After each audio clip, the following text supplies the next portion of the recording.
Des mots en éclat, un questionnement. Bienvenue dans Enquête poétique. Quand un poème devient une énigme. Aujourd'hui, je vais vous parler de l'un des poèmes les plus célèbres de la poésie française. Mon rêve familier de Paul Verlaine. C'est un texte court, mais c'est un texte dense. Un poème qui s'installe doucement et qui, sans prévenir, trouble. Il parle d'une femme. Une femme qui apparaît dans un rêve récurrent. Une femme aimée, une femme aimante, mais une femme qui n'existe pas.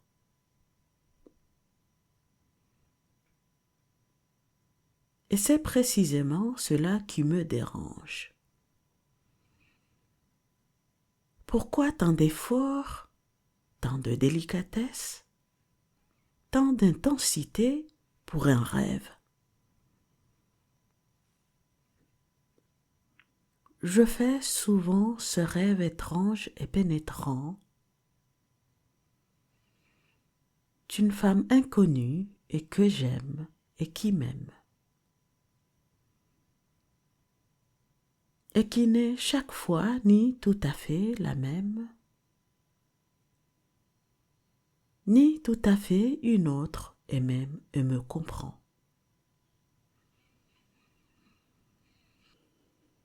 Ce poème est tiré du recueil Poèmes saturniens, publié en 1866. Il ne raconte pas une histoire, il met en scène un état intérieur. Celui d'un poète face à une figure à la fois rassurante et insaisissable. Cette femme change. Elle n'est jamais tout à fait la même, mais jamais une autre non plus. Elle glisse, elle échappe, elle ne se laisse pas fixer.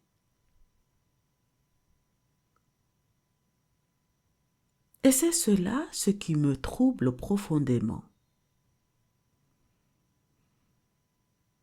Ce n'est pas qu'elle soit inconnue,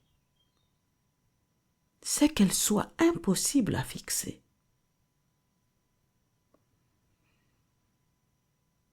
Verlaine ne dit jamais qu'elle est belle. Elle ne dit rien de son corps. Il ne la désire pas.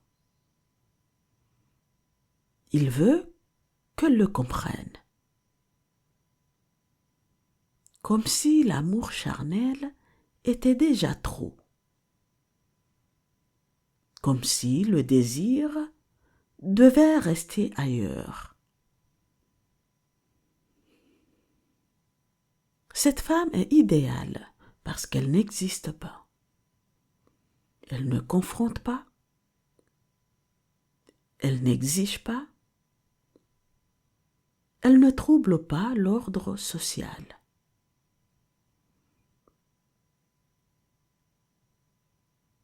Alors, je me suis posé une question peut-être dérangeante. Et si Verlaine ne rêvait pas d'une femme, mais d'un amour qu'aucune femme réelle ne pouvait incarner à cette époque?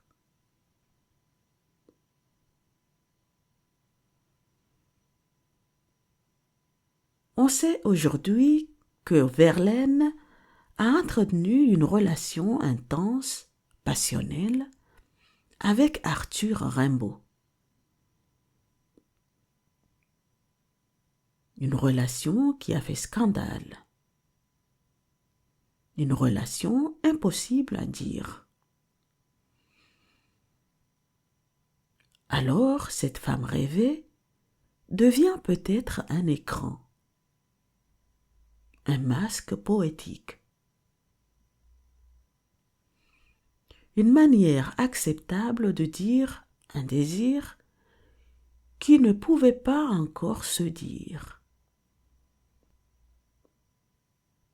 La femme n'est pas un mensonge, elle est détournement. Elle permet au poète de parler d'un amour absolu sans jamais le nommer. Et si aucune femme n'était digne de son amour? Ce n'est peut-être pas par mépris, mais parce que son amour, lui, ne trouvait pas encore le droit d'exister. Enquête poétique, quand un poème devient une énigme.